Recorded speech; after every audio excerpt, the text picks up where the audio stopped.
what's up guys? My name is Zach and today I am driving a 1986 Volvo 240 DL. Up front is a 2.3 liter inline 4 and down below is a 4-speed automatic transmission. Now I'm super excited to be driving this Volvo 240 because it's been a while since I've driven a stock one. The last one of this body style that I drove was actually an LS turbo swapped vehicle that I'll leave at the end of this video. But I think that these cars are really great. This is a color that I just don't really see much of. And it's always nice to be driving one of these Volvos and sort of re-upping my thoughts and feelings on how fantastic they are. But if you would like to submit your own vehicle, you can head on over to my website, zackpradel.com/submit. It's a quick and easy submission form. It takes under a minute to fill out, and I come out to you. But let's get back to that little 4-banger under the hood. While they use several different 4-cylinders in this era, earlier ones came with 2 liters. This is the 2.3, and it is a very, very stout, very reliable engine. Horsepower is about the top end of the double digits. However, not really the name of the game when it comes to these, and these are known as the Swedish bricks.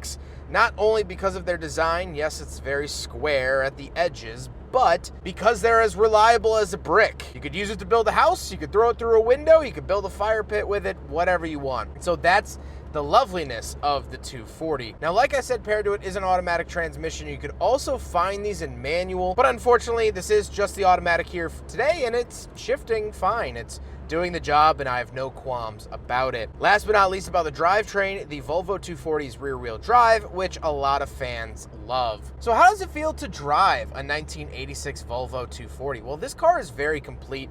It's a runner, and it's quite the peach. Steering is a little bit lighter than I would like, just given the weight of the car. When you really crank the wheel, you do feel that slosh a little bit because of that heaviness. And the throttle, once you're going, doesn't really do a whole lot. But it's a very confident drive when you're driving the 240. You point it in a direction and the Volvo goes, yes, let's go that way. And it does it happily and consistently. So that is what's so lovely about these vehicles. There's no ifs, ands, or buts.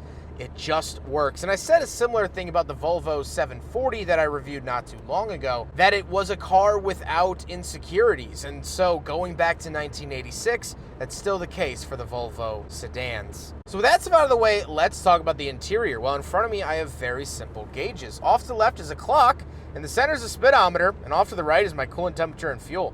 That's it. That's all you need. The steering wheel is big and pillowy, although it doesn't have an airbag. It's just pillowy for the sake of being pillowy. And off to the left, I do have my gauge dimmer switch, fog lights, and my headlights, along with a little climate control vent. And moving out of the door, I have my manual mirrors, a speaker, and manual windows. Moving into the center, we do have an aftermarket radio, as well as 2 climate control vents. A little shelf. I always love that Volvo has done this shelf. Always thought that was pretty fun. And then we have a bunch of buttons. So we do have our hazard switch, rear defrost, along with our air conditioning temperature, as well as a 12-volt outlet. And then down below, we have our full climate options. So we have temperature there, where to send it, and fan speed. Then we do have a big cubby, and we do have the shifter mounted towards the hump at the bottom. Like the shifter, I enjoy the push button up at the top. I think it works pretty well, and Volvo's used this for a very long time. And then we do have aftermarket cup holders. So we will do a big friggin' bottle test here in the 1986 Volvo 240 DL. Here's the thing, it does in fact pass in these aftermarket cup holders, but I don't count aftermarket cup holders as a full-on pass. So it is a fail, but it's cool to see that it actually can hold the big friggin' bottle in this one scenario. Now we gotta talk about the seats. The seats are very comfortable. I've always really loved the Volvo seats from this era. And something so iconic too is the headrests have these vents in them, which is very, very interesting to me. But I like them nevertheless. And anytime I'm behind one in traffic, I could see those headrests and I know immediately. It's always just such a funny little feeling. However, speaking of seats, we do have back seats. So let's go do a lively back seat review.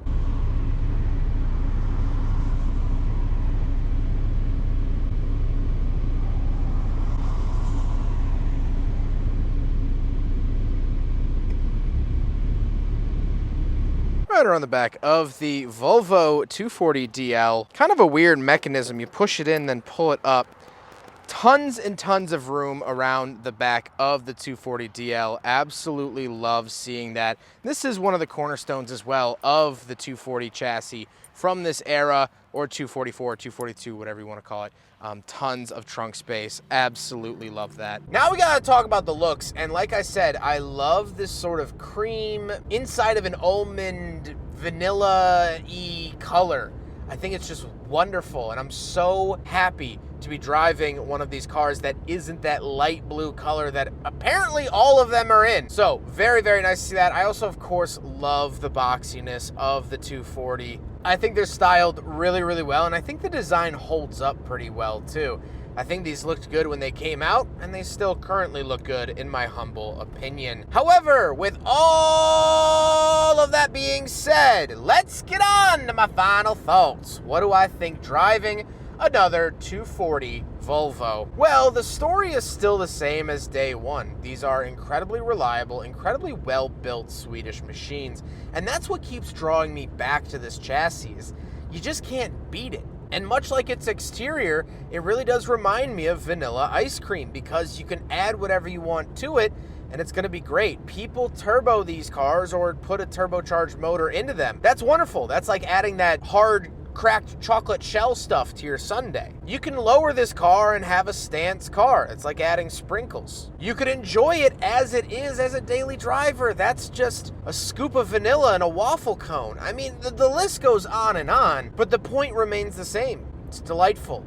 It's fantastic. And the biggest thing is that I get to drive a lot of modern Volvos. I'm very fortunate in that way. And as lovely as those new cars are, I really genuinely love the cross-country V60 that I had. I loved the S60 Recharge. I love the XC40 Recharge as well. The XC90 Recharge was great. I loved all those cars, and those were press vehicles sent to me directly from Volvo. But I worry about the longevity. The non-electric ones were turbocharged, and they used to be turbocharged and supercharged. The electric vehicles is a whole new realm of possibilities, which is equally fantastic as it is terrifying. So while I do love modern Volvo, it's different than this. This is that walnut end table that your great-grandma passed down to your grandma, who passed it down to your mom, who's gonna leave it to you. It's a little nonchalant coffee table. It's not special, it's not gaudy, but it's stood the test of time.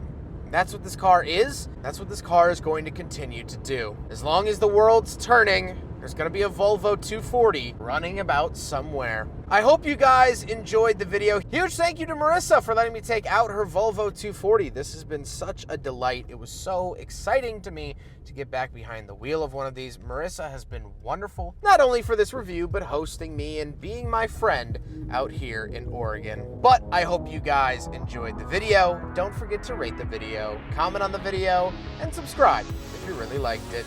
Take care, guys.